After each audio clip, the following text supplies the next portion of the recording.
যারা বলে গণভোট সংবিধানে নেই তারা মূলত ফ্যাসিবাদ আমলকে সমর্থন করে বলে জানিয়েছেন জামায়াতে ইসলামীর সহকারী সেক্রেটারি জেনারেল হামিদুর রহমান আজাদ। তিনি বলেন, সংবিধানের চেয়ে জনগণের অভিপ্রায় বেশি গুরুত্বপূর্ণ।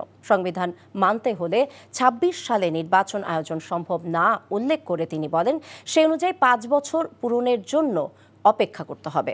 সন্ধ্যায় পুরানা পল্টনে ইসলামী আন্দোলন বাংলাদেশের কেন্দ্রীয় কার্যালয়ে ৮টি ইসলামী দলের বৈঠক শেষে যৌথ প্রেস ব্রিফিংয়ে এসব কথা জানান তিনি বলেন, জুলাই জাতীয় সনদ বাস্তবায়ন, গণভোট এবং পিআর পদ্ধতিতে নির্বাচন সহ ৫ দফা দাবিতে কাল রাজধানীর পল্টনে সমাবেশ করবে ৮টি ইসলামী দল।